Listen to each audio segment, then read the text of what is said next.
This is everything that you need for a professional sparring session, and I have been kindly sent a box of gear, so I'm going to get it out, and it's also good practice to know what you actually need to wear in training to use all different types of techniques, which is imperative. Firstly, elbow pads, not the flimsy small red ones, the ones that just take away essentially the cuts. No, actual padding. Not essential, but grateful that I got given one of these, a little sweat towel. Now, if you start your sparring sessions with big gloves, which a lot of gyms will do, they'll go bigger, puffier boxing gloves and then work towards the MMA. You're gonna need some of these. And these are the boxing gloves.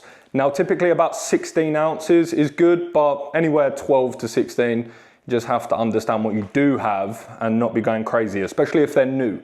Don't be wearing older gloves with a lot less ounces because they'll be even lighter than that over time. So these are 12, maybe a touch lighter, and these are the Velcros. Let's get some of these out. These are the laces, which I much prefer. And these are actually a really nice look. These are quite simple, old school, which is exactly what I wanted. Is a little bit more of a pain, the laces, especially if you're in a busy sparring session, but I personally much prefer the feel, and a lot of people do. And then, towards the end of the session, some people may just go straight into the small gloves.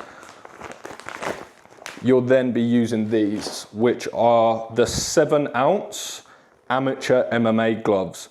So they usually have the puffy bit here, and obviously a little bit heavier, or about 40% heavier than the traditional 4 ounces which you fight in. And a lot of amateur shows will allow you to fight in your own gloves. So things like this are absolutely perfect. Nice amount of wrist support, decent amount of thumb support. Some of the gloves, the smaller ones, don't have much of this, and you'll be surprised how many times you can land shots, especially on hard parts, with the thumb. So that is actually pretty essential.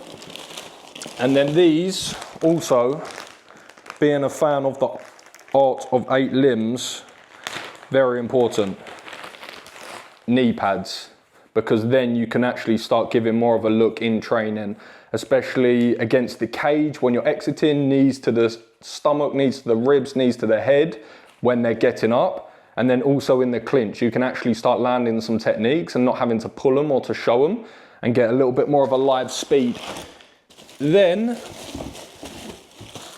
of course, very important, shin pads. And actually my first pair of shin pads, so I'm pretty excited to actually use these. They look pretty reinforced on the foot, which is good. Sometimes the foot is super flimsy, but flipping out, that is actually crazy thick.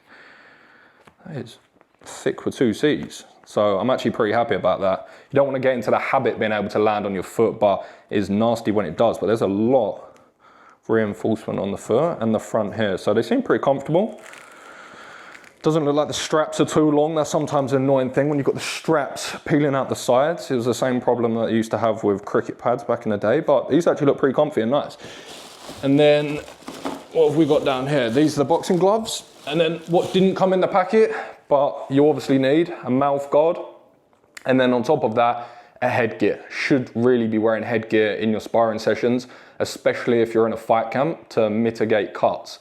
You get cut, you're not fighting, you're not getting paid, in the words of Brad Pickett. So haven't got that here, but that is essential. And that is everything that you need for a sparring session.